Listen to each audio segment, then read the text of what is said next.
Hello students, आज हम लोग सॉलिड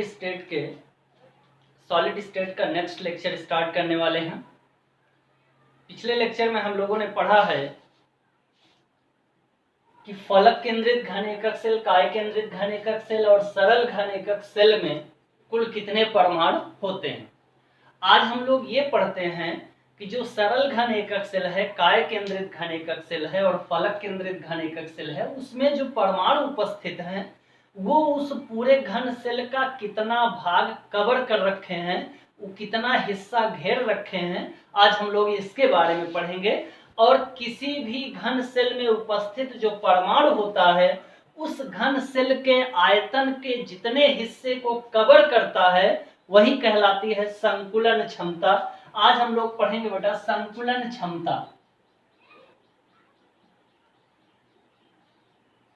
संकुलन क्षमता, इसे इंग्लिश में पैकिंग इफिशियंसी बोलते हैं। संकुलन क्षमता हम लोग पढ़ते हैं। जैसे सरल घन एकक सेल की बात करें तो आपको पता है कि सरल घन एकक सेल ऐसे सेल होते हैं जिनके आठों कोनों पर एक एक परमाणु उपस्थित हो, उसे हम कहते हैं सरल घन एकक सेल। इसमें हम लोगों ने परमाणुओं का क्या कहते हैं, कुल कितने परमाणु होते हैं इसकी संख्या कैलकुलेट किया था पिछले लेक्चर में। तो हमने कैलकुलेट किया था कि सरल घन एकक सेल में कुल परमाणुओं की संख्या कितनी होती है, एक होती है। उसके बाद हम लोगों ने कैलकुलेट किया कि काय केंद्रित क्या होता है, 8 कोनों पर एक एक परमाणु हो और एक परमाणु काय के अंदर हो। तो इसका हम लोगों ने देखा था कि इसमें कुल कितने परमाणु उपस्थित होते हैं, तो आपने कैलकुलेट किया था कि वो 2 आया था, यानी 2 परमाणु उपस्थित होते हैं। ऐसे ही फलक केंद्रित में कुल कितने परमाणु उपस्थित होते हैं, 4 परमाणु होते हैं। तो आज हमें ये देखना है कि सरल घन एकक सेल, काय केंद्रित घन एकक सेल और फलक केंद्रित घन एकक सेल में जो 1, 2 या 4 परमाणु उपस्थित हैं वो कुल कितना हिस्सा उस घन सेल का कवर कर रखे हैं, घेर रखे हैं। इसी चीज को पढ़ना है और इसी को हम लोग क्या बोलते हैं, संकुलन क्षमता। अगर संकुलन क्षमता की बात करें तो इसकी थ्योरी हम लोग लिख सकते हैं, किसी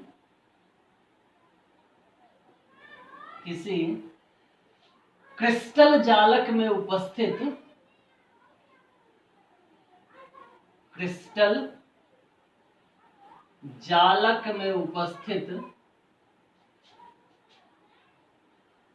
किसी क्रिस्टल जालक में उपस्थित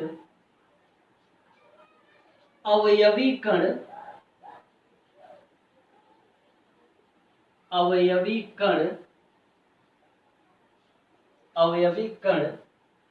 उस क्रिस्टल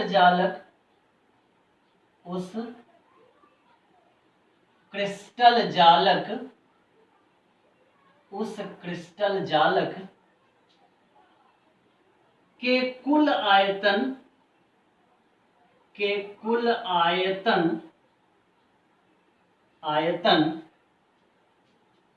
का कितना हिस्सा, कितना भाग, हिस्सा आप लिखो या भाग लिख सकते हो, कितना भाग घेरते हैं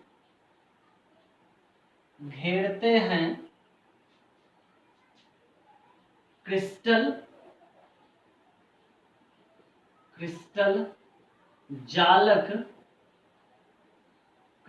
जालक की संकुलन क्षमता कहलाती है।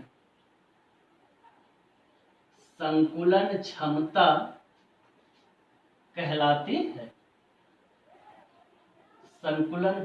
कहलाती है। क्लियर है यहां तक? अगर हम इसके फॉर्मूले की बात करें तो हम लोग लिख सकते हैं संकुलन क्षमता बराबर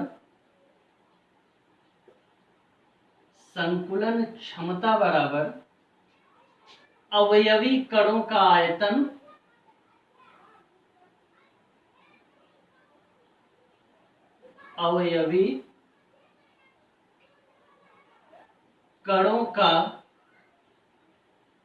आयतन बटे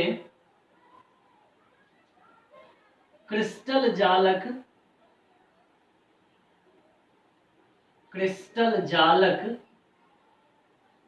का कुल आयतन कुल आयतन गुणे 100। 100 से मल्टीप्लाई इसलिए हम लोग करते हैं क्योंकि ये परसेंटेज में हम लोग कैलकुलेट करते हैं, इसलिए हम लोग क्या कर देते हैं 100 से मल्टीप्लाई कर देते हैं, 100 से मल्टीप्लाई कर देते हैं। क्लियर है यहाँ तक? क्लियर? यानी किसी भी क्रिस्टल जालक में उपस्थित या जो जिस कणों से वो मिलकर बना, वो आयन हो सकते हैं, वो परमाणु हो सकते हैं, वो अणु हो सकते हैं, वो जिससे मिलकर के बना है वह उस कुल क्रिस्टल जालक के कुल आयतन का कितना भाग कवर करके रखा है, यही क्या कहलाती है? संकुलन क्षमता। क्लियर है यहाँ तक? नोट करिए आप लोग इसे।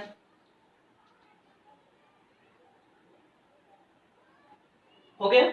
चलिए अब हम लोग जरा एक एक क्रिस्टल जालक के बारे में पढ़ लेते हैं और देखते हैं उसकी संकुलन क्षमता कितनी होती है। चलिए सबसे पहले हम लोग देखते हैं सरल घन एकक सेल में उपस्थित परमाणु की संकुलन क्षमता। सरल घन एकक सेल, सरल घन एकक सेल में उपस्थित परमाणु की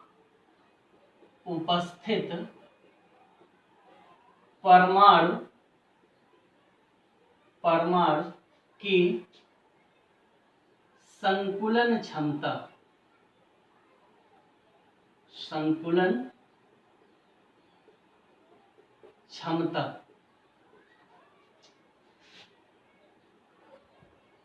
संकुलन क्षमता। चलिए देखते हैं सरल घन एकक सेल की संकुलन क्षमता कितनी होती है।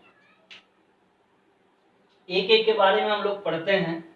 तो सबसे पहले हम लोग सरल घन एकक सेल बना लेते हैं, और सरल घन एकक सेल हम लोग बनाते हैं तो क्या बनता है? जिनके प्रत्येक कोनों पर कितने कितने परमाणु उपस्थित हो भैया? हाँ, एक एक परमाणु अगर उपस्थित है तो वह घन सेल क्या कहलाता है? सरल घन एकक सेल कहलाता है। क्लियर है? अब जरा हम इसको बना लेते हैं, सरल घन एकक सेल हम बना लेते हैं थोड़ा। ये सरल घन एकक सेल हो गया। इसके प्रत्येक कोने पर एक एक परमाणु होगा, तो एक परमाणु यहाँ होगा, एक परमाणु यहाँ होगा, एक यहाँ पर होगा, एक परमाणु यहाँ होगा, एक परमाणु यहाँ होगा, एक यहाँ इस कोने पर, एक इस कोने पर और एक यहाँ। क्लियर है? तो यह घन सेल क्या कहलाता है? सरल घन एकक सेल। आपको पता है कि घन सेल की जो प्रत्येक भुजाएं होती हैं वो आपस में बराबर होती हैं। अगर ये भुजा ए है तो ये वाली भुजा भी कितनी होगी? ए होगी, और ये भुजा भी, इसकी लंबाई भी कितनी होगी? ए होगी। क्लियर है यहाँ तक? कल हम लोगों ने सरल घन एकक सेल में उपस्थित परमाणुओं की त्रिज्या निकाली थी। तो सबसे पहले आपको ये पता है कि सरल घन एकक सेल में कुल कितने परमाणु होते हैं, तो हम लोग लिख सकते हैं सरल घन एकक सेल में उपस्थित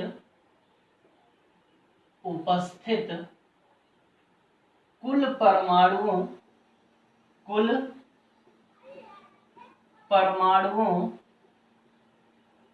परमाणुओं की संख्या, कुल परमाणुओं की संख्या कितनी होती है? एक होती है। क्लियर है यहाँ तक? और परमाणु की त्रिज्या क्या होती है? परमाणु की त्रिज्या क्या होती है? हमने कैलकुलेट किया है। क्या कैलकुलेट किया? R=a/2। ये हम लोग कैलकुलेट कर चुके हैं। सरल घन एकक सेल में उपस्थित परमाणुओं की त्रिज्या कितनी होती है? R=a/2। क्लियर है आप लोगों को यहाँ तक? चलिए आगे बढ़ते हैं। अब हम कैलकुलेट करते हैं संकुलन क्षमता।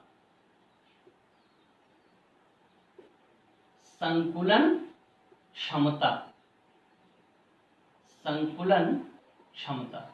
देखते हैं कि संकुलन क्षमता क्या होती है। हमने क्या कहा? अवयवी कण यानी कणों का आयतन, अवयवी कणों का आयतन बटे जालक का आयतन, आयतन गुणे 100। यही तो है फॉर्मूला। चलिए अब हम बात कर लेते हैं कण का आयतन। जो उसमें कण उपस्थित है आपको पता है कि वो गोलाकार होगा, और अगर गोलाकार होगा तो उसका आयतन क्या होगा 4/3 पाई आर क्यूब। और सरल घन एकक सेल में कुल कितने परमाणु उपस्थित हैं, एक परमाणु। ये हो जाएगा एक गुणे परमाणु का आयतन क्या होता है 4/3 गुणे पाई गुणे आर क्यूब। यही तो होता है, आप ऐसे भी लिख सकते हैं पाई आर क्यूब, यही होता है। बटे जालक का आयतन, जालक घन का आयतन क्या होता है भुजा का घन, भुजा का क्यूब। तो भुजा कितनी है a, इसका क्यूब करेंगे तो कितना आ जाएगा a क्यूब। क्लियर है आप लोगों के यहाँ तक। चलिए आगे बढ़ते हैं। इससे 1 से मल्टीप्लाई करेंगे कोई फर्क नहीं पड़ेगा, 3 नीचे आ जाएगा। ये हो जाएगा 4/3 into A cube multiplied by pi का मान रखेंगे तो कितना हो जाएगा 3.14 गुणे आर क्यूब। आर क्यूब मतलब जरा देखिएगा ध्यान से, आर कितना है a/2, इसका क्यूब कर देंगे तो क्या हो जाएगा a क्यूब, और 2 को नीचे कर देते हैं तो 2 का क्यूब हो जाएगा। देखो इसका क्यूब करेंगे ना तो 2 a/2 क्या आ जाएगा a/2 का क्यूब, तो ये हो जाएगा a क्यूब, और 2 2 जा 4 2 जा 8, यानी आएगा कितना a क्यूब बाई 8, 8 नीचे कर देते हैं। क्लियर है यहाँ तक सबको। चलिए आगे बढ़ जाते हैं। आप ऐसे इस डायरेक्ट कट कर सकते, देखिए a क्यूब से a क्यूब कैंसिल आउट हो गया, हमारे पास बचा क्या 4 multiplied by 3.14 upon 3 multiplied by 8। Clear है। इसको हम लोग सॉल्व करेंगे तो आएगा 0.524, 0.524। 100 से हम लोग क्या करते जाते हैं मल्टीप्लाई करते जाते हैं। मल्टीप्लाई क्यों करते हैं, क्योंकि हमें क्या निकालना है परसेंटेज निकालना है। तो हम यहाँ भी 100 से मल्टीप्लाई करेंगे, तो 100 से मल्टीप्लाई करेंगे तो ये आएगा 0.524 मल्टीप्लाइड बाई 100, और ये कितना आ जाएगा 52.4%। क्लियर है यहाँ तक सबको, कोई दिक्कत। यानी कि सरल घन एकक सेल में जो परमाणु होता है वो कितना हिस्सा घेरता है, कितना हिस्सा कवर कर रखता है 52.4%। क्लियर है यहाँ तक। चलिए अब जरा हम इसकी रिक्तियां निकाल लेते हैं कि इसमें कुल कितनी रिक्तियां होंगी। ये हम एडजस्ट कर देता हूं। चलिए सरल घन एकक सेल में परमाणुओं द्वारा घेरा गया भाग कितना हुआ 52.4, तो कितना हिस्सा अभी बचा हुआ है जरा वो निकाल लेते हैं। तो यहाँ पे रिक्तियां निकालते हैं हम लोग। रिक्तियां चूंकि परसेंटेज 100 में से हम लोग क्या कर देते हैं -52.4। क्लियर है यहाँ तक। इसको हम लोग क्या कर देते हैं, या इसको 52.44 को हटा दो 52 कर लो, तो ये हो जाएगा 52 8 60, तो इतना हो जाएगा आपका 48%। यानी रिक्तियां कितनी होती है भैया 48%। क्लियर है, कोई दिक्कत, नोट करो।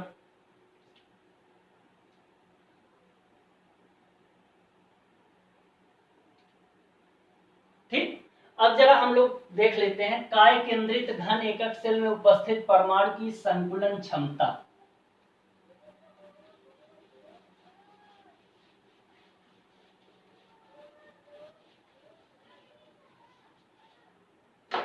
काय केंद्रित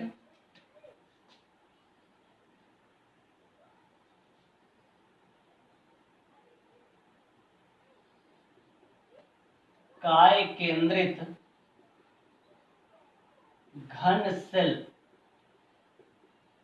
में उपस्थित परमाणु की संकुलन क्षमता। काय केंद्रित घन सेल में उपस्थित परमाणु की संकुलन क्षमता। चलिए जरा काय केंद्रित घन सेल बना देते हैं। काय केंद्रित घन सेल क्या होता, ऐसा घन सेल जिसके 8 कोनों पर एक एक परमाणु उपस्थित हो। ऐसा घन सेल जिसके 8 कोनों पर एक एक परमाणु उपस्थित हो तथा एक परमाणु उस घन सेल के काय के अंदर उपस्थित हो, तो ऐसे घन सेल को हम लोग क्या बोलते हैं काय केंद्रित घन एकक सेल। क्या बोलते हैं काय केंद्रित घन एकक सेल। एक परमाणु हमारा यहाँ पर उपस्थित होगा। ठीक, तो ये सेल कैसा कहलाएगा? काय केंद्रित घन एकक सेल। क्लियर है आप लोगों को? चलिए, काय केंद्रित घन एकक सेल में जो परमाणु होते हैं वो कितने होते हैं? 2। चूंकि कैसे निकालते हैं हम लोग? ये बेटा कोने का हिस्सा है, कोने का परमाणु है, ये एक परमाणु कितने भाग से घिरेगा? टोटल कितने हुए? 8 परमाणु। कितने भाग से घिरेगा? 1/8 यानी 8वां हिस्सा। 8 से 8 कैंसिल आउट, कितना आ जाएगा? 1। और एक इसके अंदर है तो 1 यहां से आया, 1 ये हुआ, टोटल कितने हो गए? 2। यानी हम लोग कह सकते हैं काय केंद्रित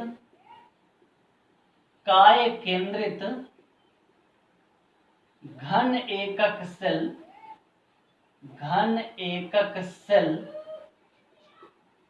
में उपस्थित परमाणुओं की कुल संख्या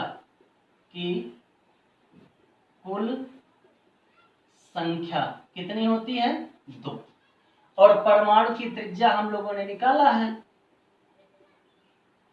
काय केंद्रित घन एकक सेल में जो परमाणु होती है उसकी त्रिज्या कितनी होती है? बताइए भैया, उसकी त्रिज्या कितनी होती है? हाँ, कितनी होती है? √3a/4। कितनी होती है बेटा? √3a/4। क्लियर है यहाँ तक? चलिए, अब जरा हम इसकी क्या निकाल लेते हैं? संकुलन क्षमता। इसका क्या कैलकुलेट कर लेते हैं? संकुलन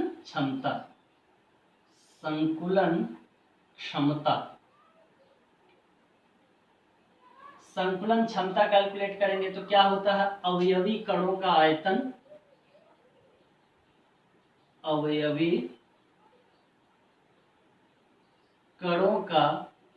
आयतन बटे जालक का कुल आयतन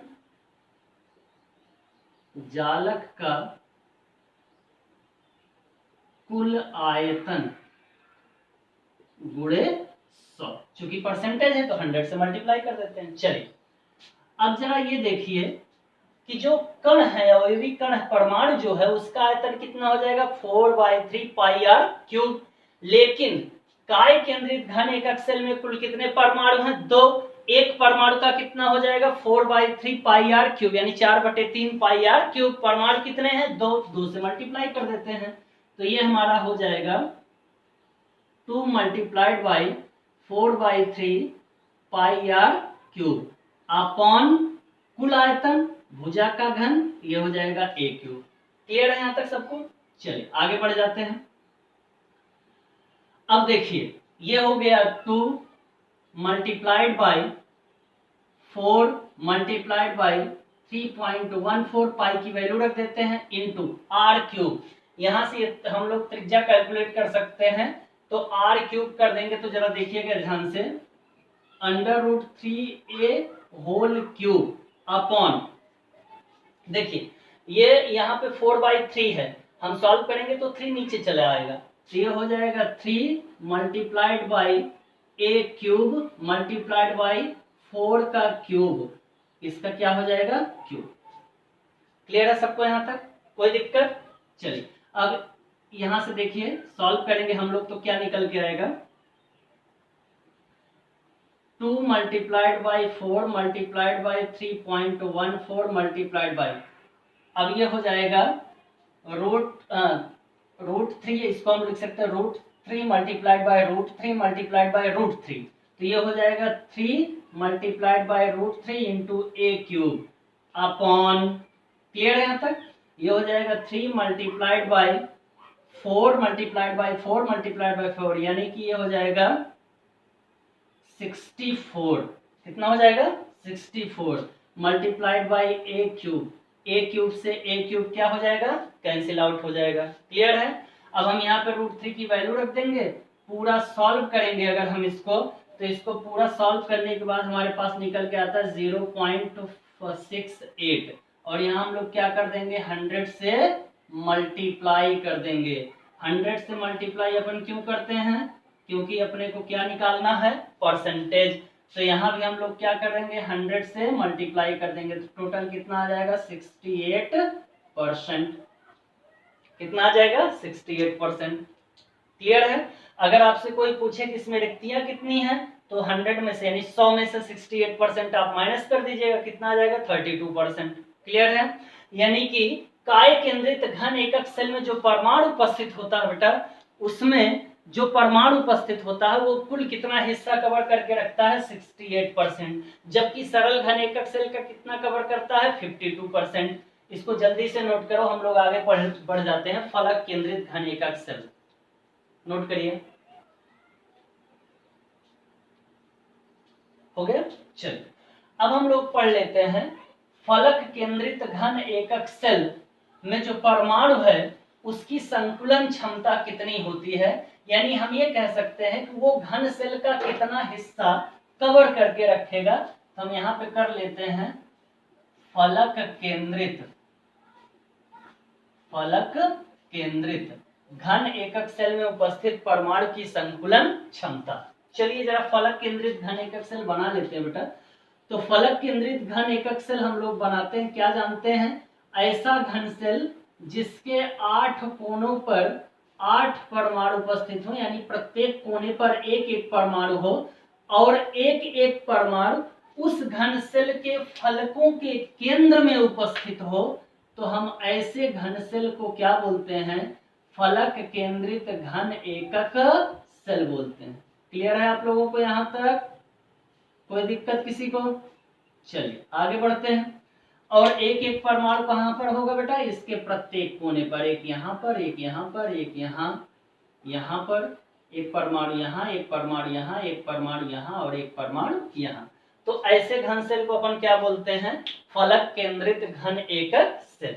चलिए जरा बात करते हैं कि फलक केंद्रित घन एकक सेल में कुल कितने परमाणु होते हैं। तो हम लोगों ने निकाल लिए हैं, तो लिख सकते हैं फलक केंद्रित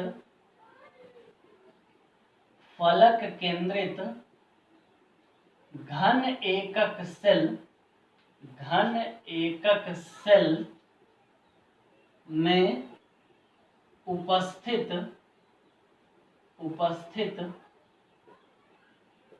परमाणुओं की संख्या। ये 8 कोने हैं बेटा, तो 8 और कितना हिस्सा टच होगा 1/8, तो कितना हो जाएगा 1। और ये 6 हैं और कितना हिस्सा टच होगा सबसे 1/2, तो 6 का कट करेंगे तो 3 आ जाएगा, 3 में 1 ऐड कर देंगे कितना आ जाएगा 4। यानी परमाणुओं की कुल संख्या कितनी होती है 4। अगर हम लोग इसकी त्रिज्या की बात करें बेटा, परमाणु की त्रिज्या की, तो फलक केंद्रित घन एकक सेल में जो परमाणु उपस्थित होता है उसकी त्रिज्या कितनी होती है। चलिए भाई जरा बताइए कितनी होती है त्रिज्या, बोलो कितनी। हाँ, a/2√2, ये हम लोग r कैलकुलेट कर चुके हैं इसका। क्लियर है यहाँ तक। चलिए अब जरा हम संकुलन क्षमता की बात कर लेते हैं, देखते हैं कि संकुलन क्षमता इसकी कितनी है। संकुलन क्षमता का फॉर्मूला क्या होता है,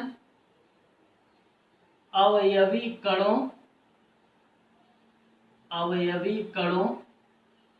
का आयतन बटे जालक का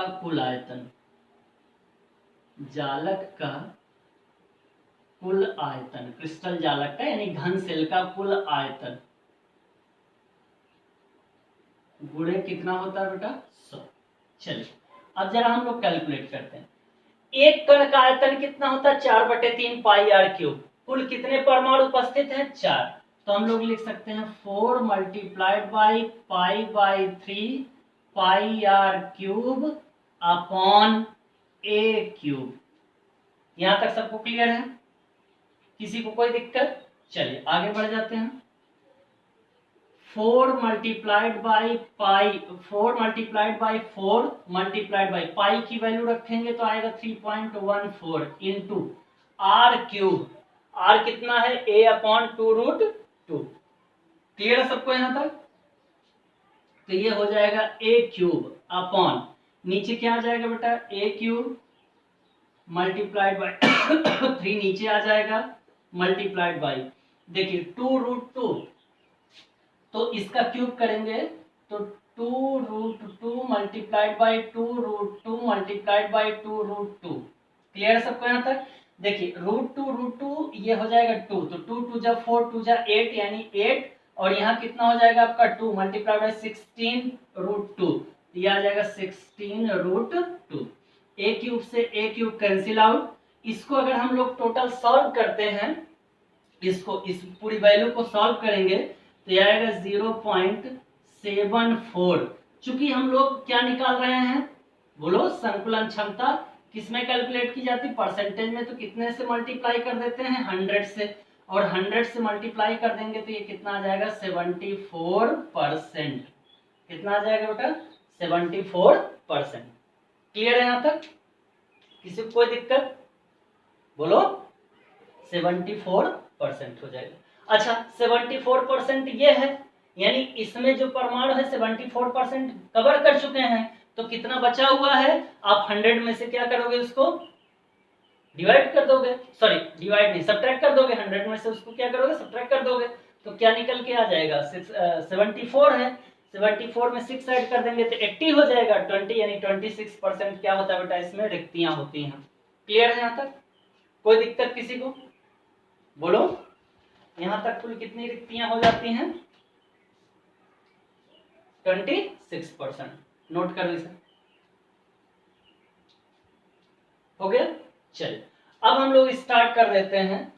जो घनीय सेल है उसमें जो परमाणु होते हैं, उस पूरे घन सेल का कितना आयतन होता है, हम लोग जरा उसका घनत्व निकाल लेते हैं। आयतन उसमें हम लोग पढ़ेंगे, उसके बाद पहले हम घनत्व निकाल लेते हैं। कह सकते हैं तत्वों के घनीय क्रिस्टलों के घनत्व।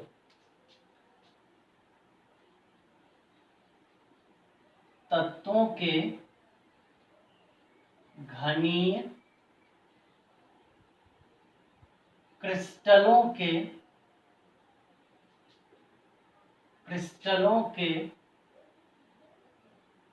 घनत्व,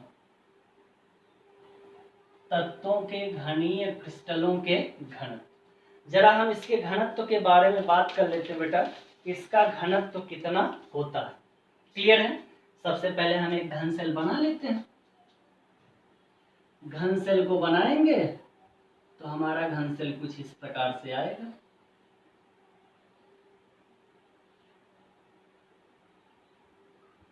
ये हो गया। अब ये कोर की लंबाई हम लोग कितना ले लेते हैं, 1। क्लियर बेटा यहाँ तक?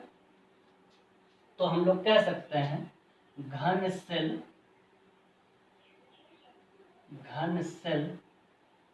के कोर की लंबाई कितनी है बेटा, a है। घन सेल के कोर की लंबाई कितनी है, a है। और इसके प्रति इकाई सेल में जो परमाणु है वो कितने हैं, z। यानी कह सकते हैं प्रति इकाई सेल में उपस्थित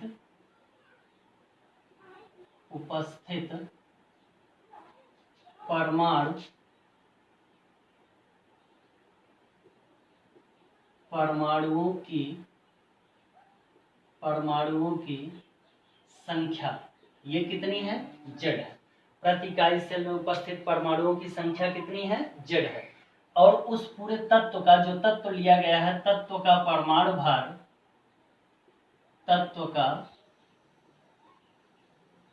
परमाणु भार हम मान लेते हैं कितना है बेटा, कैपिटल M है। तत्व का परमाणु भार कितना है, कैपिटल M है। क्लियर है?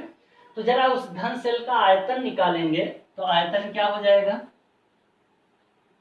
घन सेल का आयतन कितना हो जाएगा बेटा, a क्यूब। घन सेल का आयतन कितना हो जाएगा, a क्यूब। क्लियर है यहाँ तक? कोई दिक्कत किसी को? जरा इकाई सेल का द्रव्यमान निकाल लेते हैं। इकाई सेल का द्रव्यमान, इकाई सेल का द्रव्यमान, इकाई सेल का द्रव्यमान। द्रव्यमान में जरा ध्यान से देखो, इकाई सेल में कुल कितने परमाणु उपस्थित हैं भैया?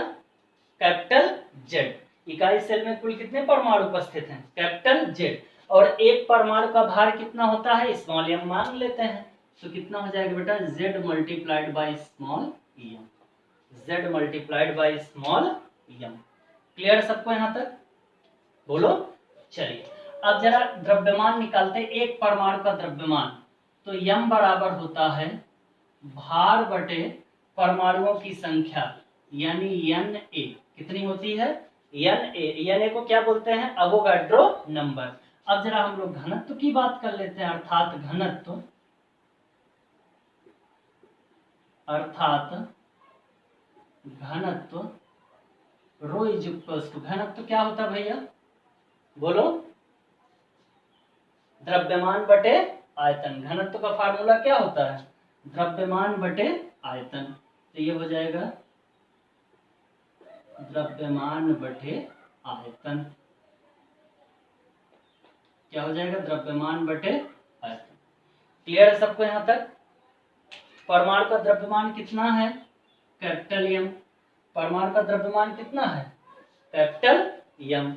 या इकाई सेल का द्रव्यमान ले लेते हैं, तो इकाई सेल का द्रव्यमान ले लेंगे तो क्या आ जाएगा? Z multiplied by capital M, Z multiplied by capital M upon आयतन कितना हो जाएगा? A cube multiplied by N A. Clear है? यही क्या कहलाता है? इकाई सेल का घनत्व। क्लियर बेटा यहाँ तक? हालांकि इसके डेरिवेशन से कोई मतलब नहीं है, आपको ये फार्मूला याद करना है, ये नोट करना है, ये कहीं कहीं यूज होता है, इस क्वेश्चन सॉल्व करने में हमारा ये फार्मूला यूज होता है। समझ में आ गई चीजें यहाँ तक आप लोगों को? बोलो। कोई दिक्कत किसी को? कोई प्रॉब्लम समझने में? ठीक बेटा। चलिए नेक्स्ट क्लास हम लोग क्या करते हैं, अगले लेक्चर अगला स्टार्ट करेंगे हम लोग अगले क्लास में। आज के लिए बस इतना ही। आप लोग पढ़ते रहिए, अपनी प्रिपरेशन करते रहिए, अच्छे से अपनी प्रिपरेशन करते रहिए, और नेक्स्ट लेक्चर हम लोग नेक्स्ट क्लास में स्टार्ट करते हैं।